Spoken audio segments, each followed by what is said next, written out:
Good evening, everyone. Thank you for joining us. We extend very warm welcome to everyone who's joining us on Facebook and YouTube, along with Zoom. So today is Thursday. Thank God it's Thursday. We get to hear some new methods and tools and techniques to make our life better. I always think it's a good thing. We have been offering Spanish translation for our Thursday talks. The translator hasn't joined today yet, but as soon as she joins... Anita, I'm here. Oh, you're here. Okay. Give me a second. Let me set up the translation.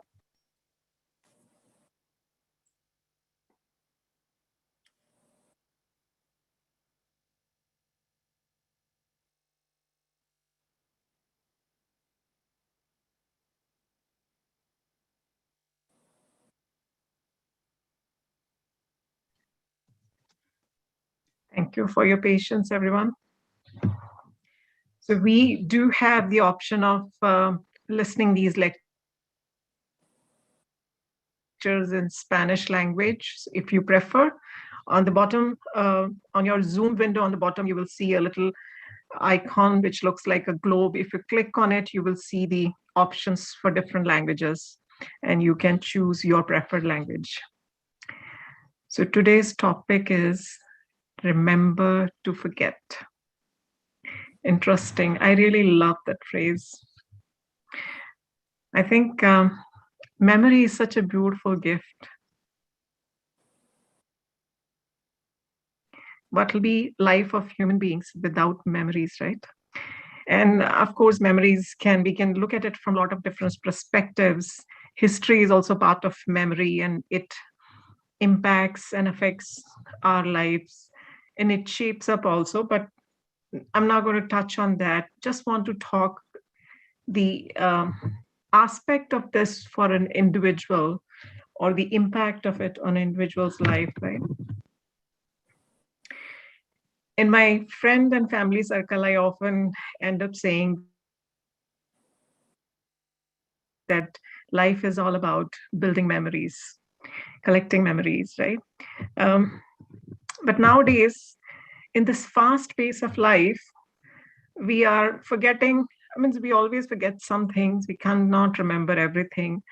But when I was looking at the things we are forgetting nowadays, which you hear very often, that list was kind of very, I don't know what to say. So I'll just share the list. We forget our children in the backseat of our car. We forget our pets, whom we treat like children, and say they are our family members. We forget birthdays and anniversaries. We forget to call our parents. We forget to pick up children from daycares on time. We forget doctor's appointment.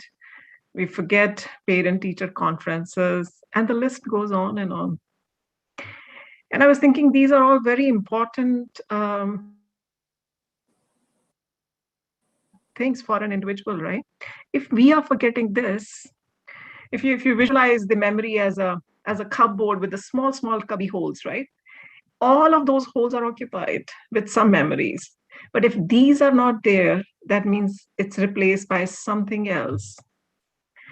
So today's talk is about looking at it from a spiritual perspective, with the spiritual lens, to see what are we remembering and what is that we should forget. And the hope is, my daughter, when she heard the title of today's talk, she was very excited. She actually said, oh my God, this is such a catchy topic, and I really want to hear what are the tools you guys are going to share, how to figure out what to remember and what to forget. So I'm going to make my notes today so I can share it with her. But I hope you are as excited as I am and as my daughter is to hear from Sister Rona get some tools and methods in our hands to make our life filled with beautiful memories. Sister Rona, warm welcome.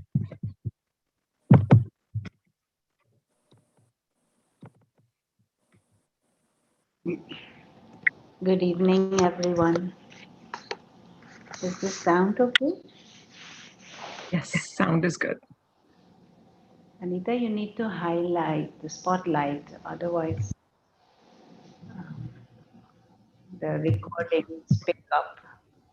Okay, I can I'll do. also. I have. Maybe we can start with a moment of silence. And for yourself, just reflect on the theme for a minute. Remember to forget.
Thank you.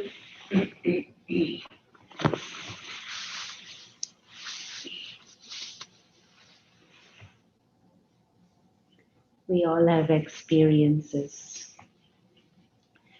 of forgetting things that we should and would like to remember or would like to have remembered. And we all have experiences of things we remember that would have better been forgotten. Would have been nice if it doesn't pop up in the mind um, at inappropriate times or at times when we don't want it. And all of us have experiences of situations that uh, almost like harass us in our mind. They come again and again and again and again and again, even against our conscious wish. And it seems to happen involuntarily. It seems like these thoughts or these images or these events just pursue us. And even if it is maybe not in the form of an image in our mind, but maybe even just in certain feeling or a certain experience or certain words that were said, and it just comes in the mind again and again and again. And sometimes it even comes in our dreams. So it generally appears as if this whole thing is not in our control and involuntary,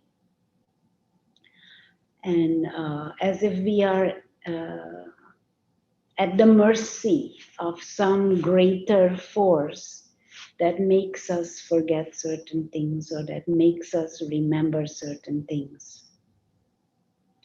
And then, of course, there is this whole philosophy or ideology or theories that brain should function better, and if we take enough vitamins and stimulate the certain areas of our neurological system and our health and balanced hormones, that all of that helps to have a good memory. But then if we have a good memory, it doesn't necessarily mean that we know what we should, that we forget what we should forget or what we would like to forget. And so taking vitamins and taking supplements and looking after your physical health is definitely useful.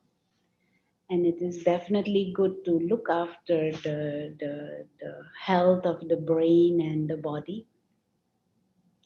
But there is a deeper dynamics that goes beyond as if the hardware of thoughts and the hardware of memories and the hardware behind forgetting and remembering.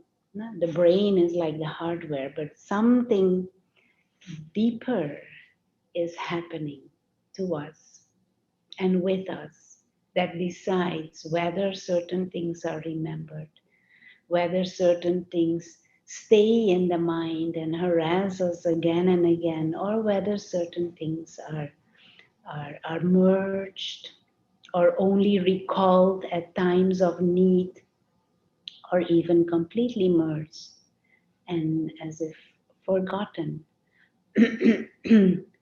um, there is some deeper dynamics going on. And maybe the solution about what we should forget and what we should not forget and how to forget and how to remember is not just at this physical level, having a better memory.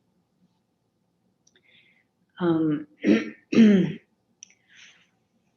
Also, what we remember or what we forget should be seen in a bigger context of what we consider as our aim and our goal and our purpose and our um, vision of the future and our vision of our destination. But it should also seen in the context of our understanding of life and who we are and what life is all about. No, so, say for example, if someone has the aim to be a good swimmer and win certain tournaments or maybe even become a good swimmer in the national team of a country, if that is like their aim, if that is like their mindset, then anything that has to do with swimming and anything that has to do with uh, uh, uh, becoming better at swimming, anything that has to do with uh, um, information that will help me reach my goal of making the national team or becoming a gold medalist, that will stay clearer in my mind. And I will have as if a heightened perception for things that have to do with that destination. No, so if there is there something that one really is aiming for, one really has a certain a vision of a destination or a certain clear purpose, then certain things will be as if holding my attention, catching my attention, and other things not. There may be someone playing chess, and there may be what some parade going on somewhere. There may be some book club opening, and there may be some birthday party of whoever. There may be political activities, but that person, may be vaguely aware of all those other things. But anything to do with swimming, there will be extra attention. There will be extra perception. There will be extra alertness. And as if the impression that event or that circumstance or situation or that person or that image that has to do with swimming makes on the mind will be deeper, because my sense of purpose and my sense of destiny and my sense of aim has to do with swimming. So everything along the way that has to do with swimming, I will have a heightened awareness to catch that. And that will stay in the mind longer. It will stay in the mind deeper. I might even myself actively recall it, but also even if I don't, it might come in the mind again, because there is a deeper sense of identity connected with swimming and making the national team and becoming a gold medalist. I'm just giving this theoretical example to give you an idea of how the dynamics of the mind work. And whatever is a deeper impression within, that will be recalled more easily. And if that impression is repeated, it will be recalled even without my conscious wish. It will pop up in the mind. It will maybe even pop up in my dreams. If there really is lots of emotion connected to it, it will even appear in dreams. and so this habit of remembering or forgetting, it has much to do with this deeper sense of um, you could say desires or aim or longings or attachments and identity. Another example is when people like someone, they fall in love or they have a deeper chemistry going on or a deeper affection or a deeper connection going on, then one remembers that person naturally, even if it is out of context. Even if one is not going to meet that person or one is just at work far away, uh, the memory of that one who one likes comes to mind. Now, this same mechanism also is for someone who you dislike. You hate that person and all kinds of negative emotional feelings connected with that person comes to mind all the time. Their face comes to mind, their behavior comes to mind, how they reacted, what they said in the past, because you had an emotional baggage build up around that person.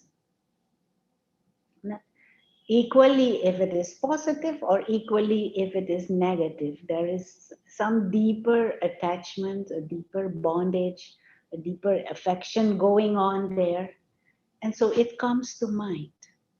And more it comes to mind actively or not actively, you're not necessarily recalling it actively yourself, but more you recall it actively, more that impression becomes deeper, and it as if pops up in the mind in the form of thoughts or images. Now, the things that we wantedly or unwantedly remember are the things that have left deep impressions within our mind, conscious or subconscious mind. We remember them. And the things that we forget are the things that have weaker impressions in our mind. And so if there is, so say there is someone you hate, and there is this overwhelming emotion of hate. And every time you think about that person, you think, I hate this person. And then sometimes you indulge in that thought, they are not good, they are like this, and they say this. More you make that impression deeper, that will come in your mind. And something else, appointment of the with the doctor, for example, that hasn't left that deep of an impression. You haven't created all kind of emotional feelings around the importance of the doctor, the appointment with the doctor. So that impression doesn't win over the impression of the face of the person you hate, or equally face of the person you love. That impression is stronger. And so that impression has more power to use your mind to create thoughts. Whilst that impression of appointment with the doctor may be very small, and so it doesn't have power to take control over your mind and to throw out these impressions of the person you hate or person you love. And so the stronger those other impressions are, the easier they can throw out the thought of the importance of the appointment with the doctor. Understand? So this is kind of an inner dynamics going on. So if we have certain situations or certain events or certain people or certain things or certain past events or certain things in our life that we really feel extremely emotional about or have felt extremely emotional about, those have left big impressions on our mind. And if we have allowed ourselves to dwell on those, to indulge in those thoughts again and again, then the situation may have happened 10 minutes, but we consciously go back to it again and again and again. So in our mind, that 10 minutes have become 2 weeks because we think it again and again. That thing has become big. And it starts almost automatically creating thoughts and using our mind to create thoughts again. Now, the other aspect uh, is what, so this is the dynamics of how this remembering or how this forgetting takes place. The other aspect is this discernment to know what should not be remembered and what is useful to remember. And that is another function within our consciousness. That is the function of the intellect. The intellect is the power to discern what is useful, what is not useful. That power to discern what is beneficial and what is not beneficial. What helps in the long run uh, uh, for the self and for others around, and what is not. And that is that deeper wisdom that can analyze, that can observe, that can discern, that can decide.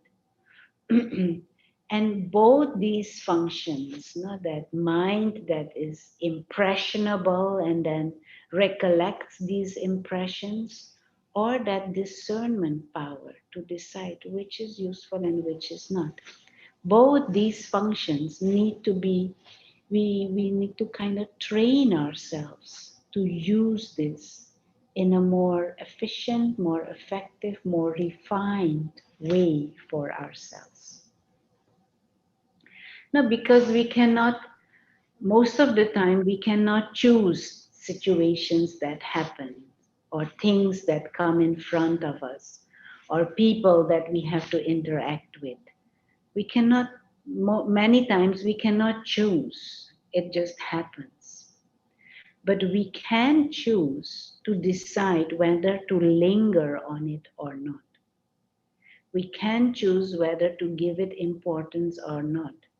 But that is connected with what my greater vision is for self and for life and my aim and my purpose at every moment with every interaction.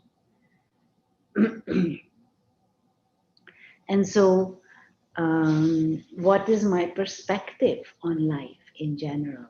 How much importance do I give to everyday situations?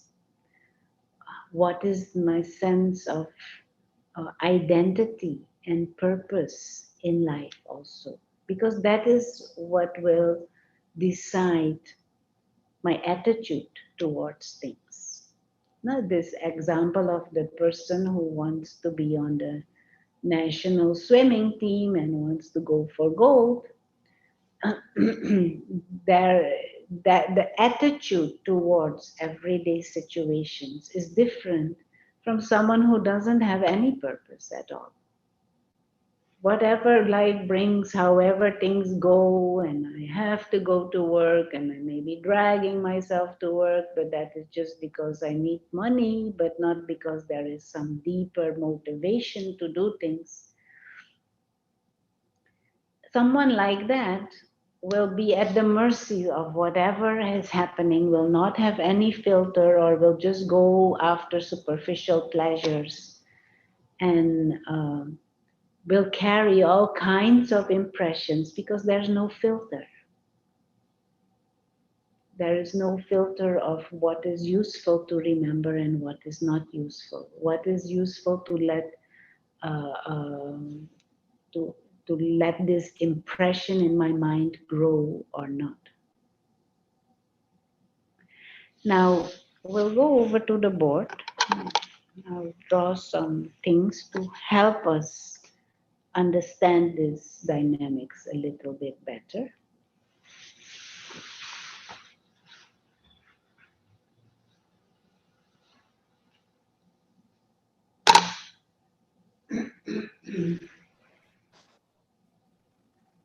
So,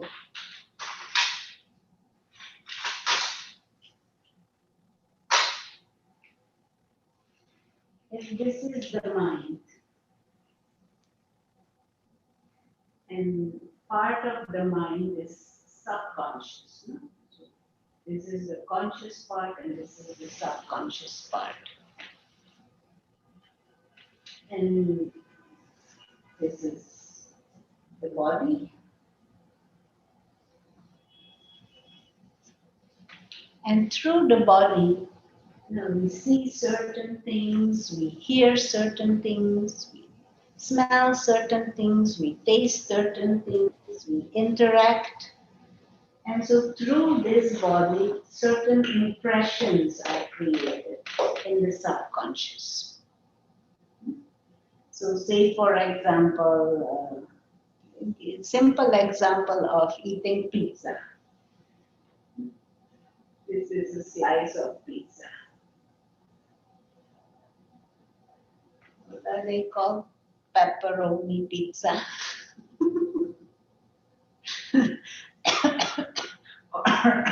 or vegetarian pizza. So there is pizza. Some stage pizza was bought, pizza was eaten. So this impression is there, pizza. And every time this impression creates a thought in the conscious mind of pizza. We had pizza yesterday, nice pizza. And then half an hour later, somebody else, and you say again, oh, we had pizza yesterday, nice pizza. So I create that thought again and again. And every time when I create that thought and I think about it and I visualize it, this impression gets bigger and stronger. And then we go eat pizza again it becomes stronger. and the stronger this impression, the more the thought of pizza will become stronger. And even when it is not meal time, is the sound still okay? Yes, Sister Rona. Even when it is not meal time, still thought will come of pizza. Even if yesterday we had pizza again, thought will come of pizza. Everyday pizza. So this is an example of lots of useless thoughts. This is an example of thoughts that can harass us, of something that we should forget, something that is not useful to carry in your thoughts all the time. And so there is another faculty within us, which we call the intellect. Now, the intellect has that discerning power. So the intellect can say, these are useless thoughts and these are useless impressions. And the intellect can say, why don't you think of something else? Let's go and read a good book. Thought of a book, for example. Or let's meditate. Why think of pizza? Let's think of God. Or let's think of the laws of life. Or let's think of peace or whatever. So the intellect brings that the option of variety of thoughts. And the intellect can qualify this thought as a useless thought, a thought of harassment. But for that, the intellect has to be active. And the intellect has to hold wisdom. But also, within that wisdom, the intellect has to hold a big picture, a broader perspective.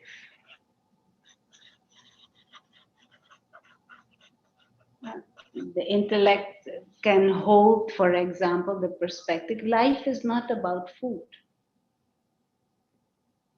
How can I waste my life just thinking about food, food, food all the time and pizza, pizza, pizza all the time? What is that kind of life?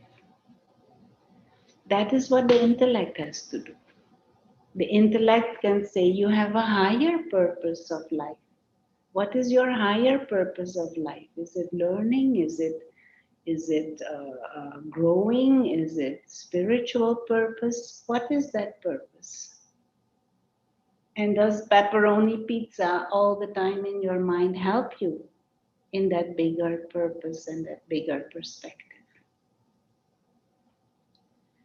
And so, depending on the wisdom that that intellect holds, certain things will be important and certain things will be not important. And of course, there may be many different impressions. There may be impressions about pepperoni pizza. There may be impressions about someone you hate. There may be impressions about money. There may be impressions about some movie that you saw. There may be all kinds of impressions there. And some are big impressions and cell phone, maybe big impressions, and they all want to push thoughts into the active conscious mind or some person. While there are other impressions that are small, and they don't even make it to push a thought here, or even if the thought comes, the other impressions quickly push it back. So that what has big impressions we will remember, and that what are small impressions or no impressions we will forget. Or we will not able to hold the thought long because it is not important uh, for the subconscious mind, because the impression is not big. So this whole idea of what to remember and what to forget also has to do with what is over time important for you. Because what is important for you, that is what you will store in your mind. That is what you will allow to come in. And that is what will that is what will govern your mind in the form of thoughts and impressions. And it has to do with the functioning and the power and the strength and the wisdom of the intellect. How clear is our sense of purpose? That will decide our attitude towards situations, and that will decide what is the impression that I let through. Does this make sense? Anyone want to say anything so far?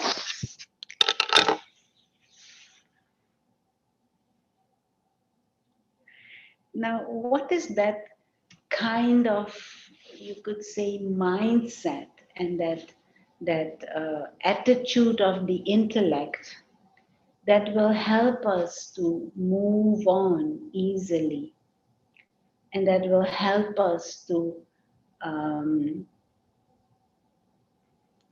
what would be the word that would help us to let go certain things easily, or that will even help us to not allow certain things to come in at all, or just as a witness you witness certain things but it doesn't create a deeper impression. And even what has made a deeper impression, what mindset can allow me to let things go and just remember the right things? One situation in life where we use these abilities of remembering what is useful and forgetting what is useless, one kind of activity in life that uh, um, where we use these abilities almost naturally is when we travel. When we, even if we public transport or you're just a regular traveler, but definitely when we go on holidays or when we go on vacations. But we can take the example or the metaphor of just going to work. Now, the moment you get yourself ready to go to work, it means you let go of the situations at home, whatever those situations are. You let go of the condition of the house, the kitchen, whatever is in the fridge and the bedroom and the closet. You just let it go. And you turn your attention away from that and you go to work. And so your destination now becomes work. And your mind begins to focus in that direction. And you as if merge what is at home and who is at home and what is left there and the pets and whatever. And you go to work. And so during that journey, you are aware of what you have left behind, but you're not actively thinking about it. And you are aware of the subway or the scenery in the car that you are driving, but you also are very clear the next destination where you are going. and somebody is standing by the way inviting you to come in or inviting you to go and have a cup of coffee or inviting you to do something else. You say, no, I don't have time for that now. I have to go somewhere. I have to go to work. So you're not distracted. Impressions along the way are vague, limited impressions. You're going to work. No, that travel kind of perspective. If we're going on a holiday, this happens in a bigger way even. Let's say you're going for 1 week to, where? You live in New York City and you're going for 1 week to Miami. Then you completely leave even the context of New York behind. Not just your apartment and the things and the pets and the people around and the neighbors and work. You're just closing as if that chapter for a week. And you're going to Miami now. And even on the way, maybe you take a plane, flight, it is all like an adventure kind. But at the same time, you also don't make too much big of a thing of it. It is a nice holiday experience. So adventurous, nice, meeting things, but it is not of big life importance. You're just going on a holiday, nice holiday, and destination is Miami for 1 week. Nice hotel, nice people, nice beach, nice sun, relaxing, and all kinds of activities. But you also know you have to go back home. So you want to travel back. So also you don't sit in Miami thinking, oh, this is mine and this is mine and I need this and I need this and I need to find an apartment and I need to find a job. No, you're on holiday. Take it easy, nice, and then you will go back. Now, this traveler's mindset is a mindset of lightness. The traveler's mindset is a mindset of not getting stuck. The traveler's mindset is a mindset of a destination without getting stuck on the way. And even when we reach the destination, not to get stuck there either, because we might get up and move further again or move back again. So, this traveler's mindset has this virtue of discerning what will lead me to the next destination and what not, but also this virtue of letting go. At the same time, the virtue of appreciating the journey itself and appreciating whatever is there on the way. You look at the nice scenery. If you're in the airplane, these are nice clouds and the clouds formation, or if you can see the ground, a nice puppet, Lilliput drama on the ground.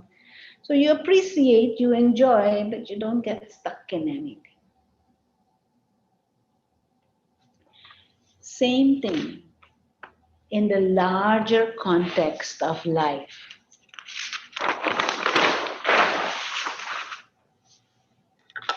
If we understand ourselves as,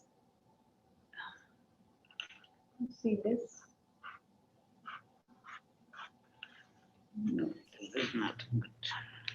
I don't think the pen is writing, Sister Rona.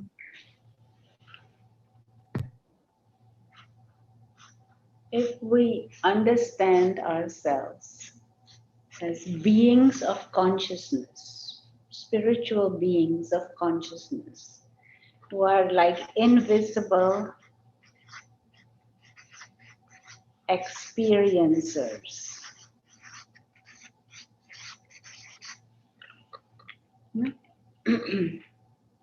And these invisible experiencers are traveling through time and through space.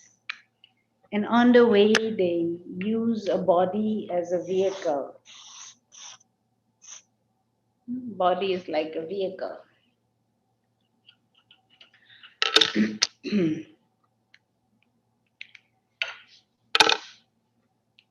And the traveler travels light.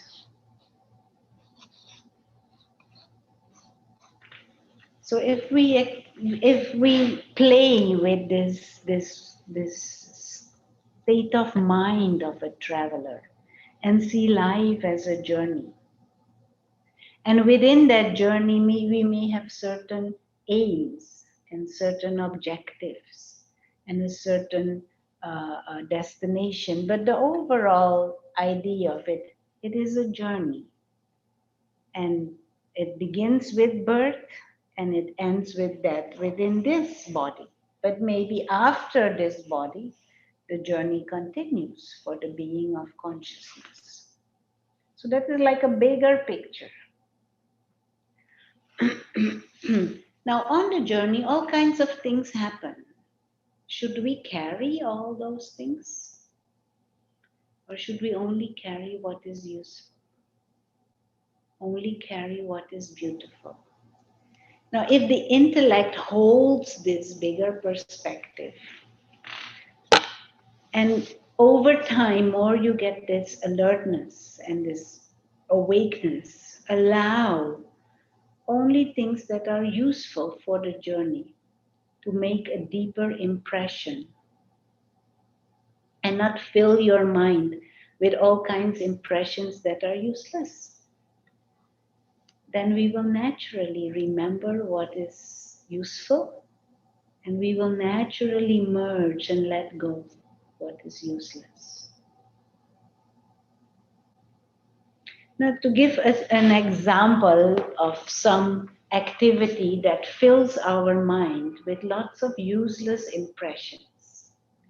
And I know I'm not making myself popular saying this, but I'm gonna say it anyway, is watching television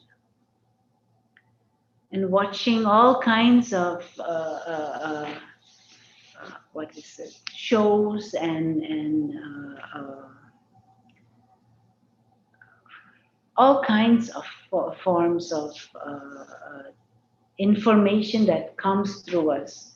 And with television, I also mean the internet and YouTube.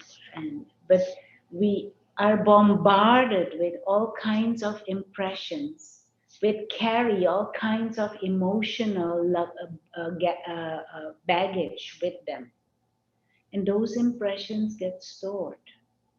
And they overrule other things that are important for us to remember. And if we again and again and again and again watch the same kind of things, those impressions and those emotions, they start to create their own life here. And they start to use the mind more and more for all kinds of thoughts that you then think, oh, where did this come from? Why is it pulling my mind all the time? And sometimes it can happen just in the form of a feeling, not necessarily an image. But we have filled our consciousness with so many impressions, and they rule us. Certain egos are created and certain attachments are created, and they rule the mind. And the intellect is many times just ignored. And so to be more alert and to choose more wisely, first of all, your general activities. Choose to watch less television or watch no television. And see how much things here will be cleared up.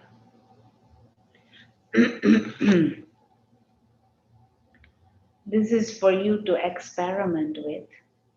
And to experiment with this mindset of a traveler. Now, a traveler has a clear attitude of enjoying the journey without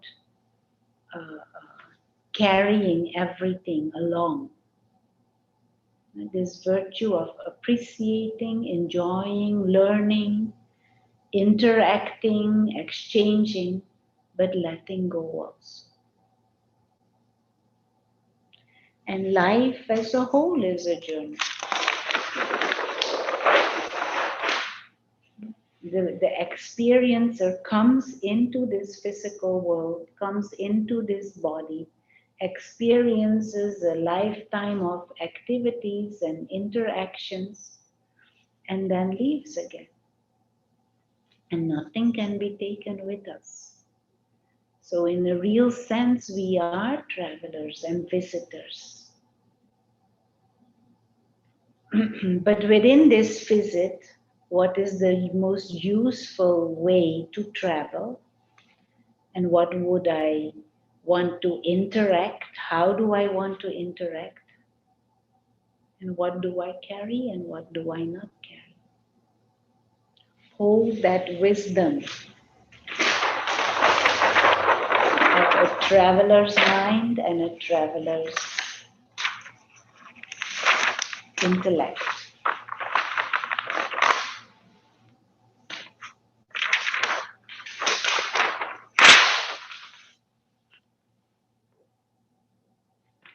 I hope this makes a little bit of sense. Anyone would like to say anything or ask anything?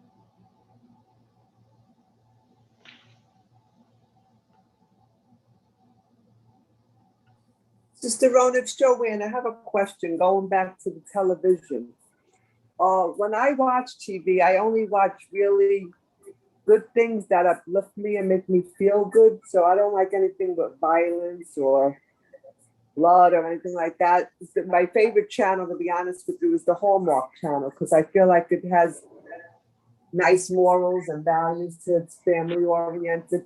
So when I watch TV, which I don't watch a lot of TV, but I like a little TV in the evening time, that's what I watch. Things that really uplift me and make me feel good. So what are your thoughts about that? Like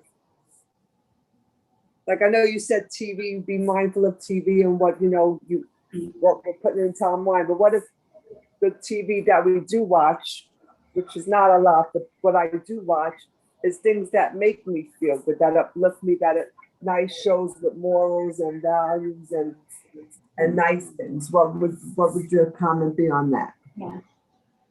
Of course, there is variety and quality of what one can watch. And of course, if you watch, then choose wisely and choose something that is uplifting and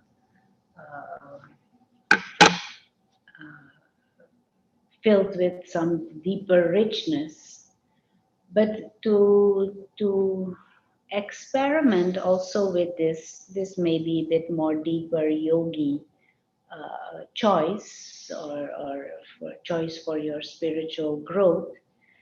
But the more when we watch, we are in a passive mode. No, so even if it is more positive things, still those things are impressed upon our mind and upon our subconscious without necessarily our conscious choice. Now, because even if the shows are good, there are many different and variety of things that are happening, and they are impressed upon our mind and upon our subconscious.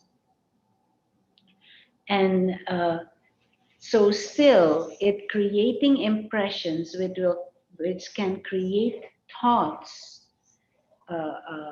in our conscious mind that will start becoming strong and that will pull your thoughts in a certain direction, and it will make other things which you might want to also remember, those other things may be pushed to the back.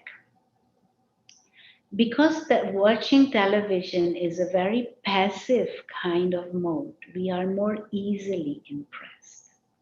But also this passive mode doesn't help us to have an alert and active intellect. So, especially if we watch television a lot and regularly, it puts the whole inner, uh, uh, uh, what is it?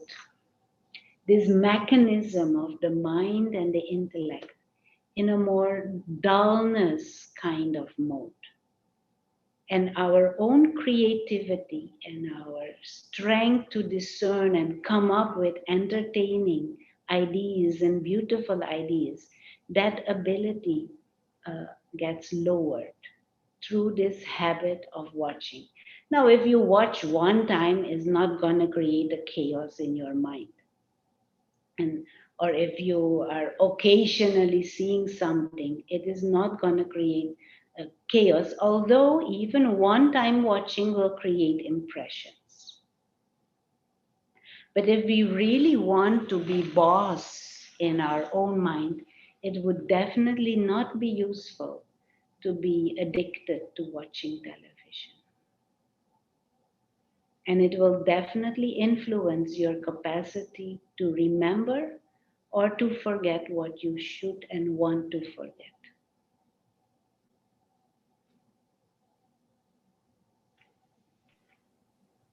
Sister, Yeah. I had a very interesting experience this week. I eliminated TV for more than a year.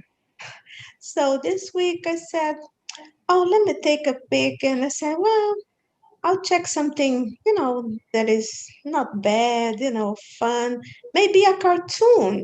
So, Tom and Jerry, Mm. the cat and the little mouse. I felt kind of silly watching, but I said, I'll watch that. And you know what happened? I had nightmare that night. I said, why am I having nightmare? Nothing bad happened to me today. And then I start thinking and thinking, Tom is always running after Jerry to try to do something bad to the mouse, to eat him or whatever. And my nightmare was something like that, somebody running after me. So even a little cartoon.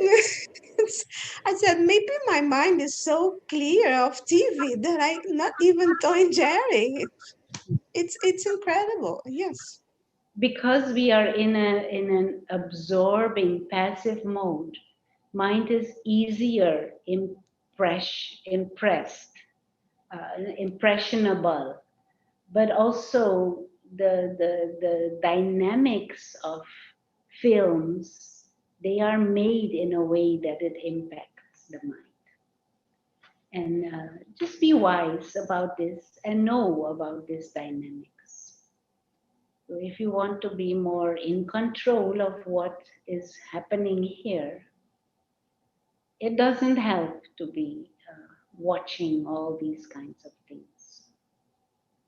It's like you said, the emotion plays a real big role Yeah, in that selection. yeah, So there is a lot of emotion with yeah. Tom and Jerry. Even with the cartoon. Yeah. Okay, let us close with a few minutes. There are 3 minutes left, and we'll do some meditation and thought experiment. Just a 1 minute, but how to overcome the habit of watching TV?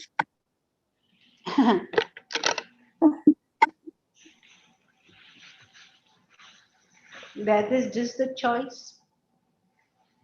We have to choose not to watch. Mm. Do something else. Read, for example. It is better to read. Take a good book and read. I see. Thank you. Or some other activity, some sport activity, or play certain games with people in the family, or anything of your hobbies, or but it is a decision. Yes, you're right. It's a decision. Yeah. Yeah. Okay. Thank you. So for a few moments, let us just withdraw the attention from the external and reinforce the awareness that we are conscious thinking experiencers.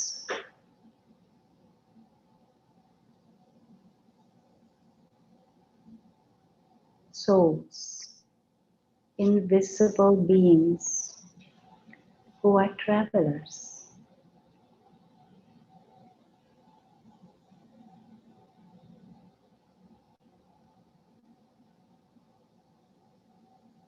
travelers through time, through space.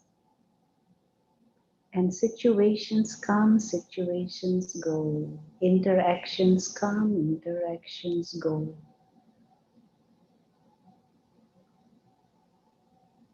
Everything is temporary. So why not choose wisely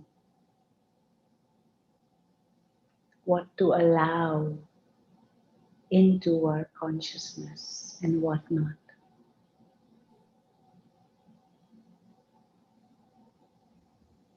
Why not choose to nurture our higher nature, innate higher nature of peace, of wisdom, of freedom, of beauty, of love, instead of getting all caught up and stuck and hyped up with some superficial excitements.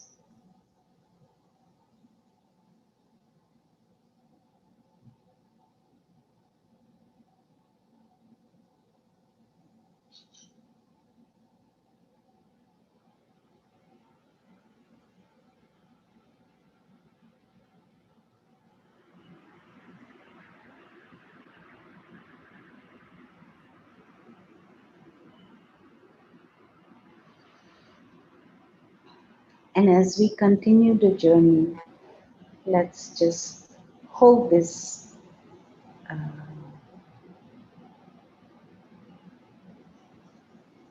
determination to play with this traveler's mindset.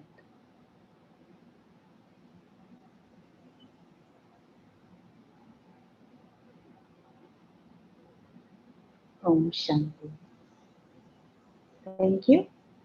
Ashanti, thank you, sister. Whenever you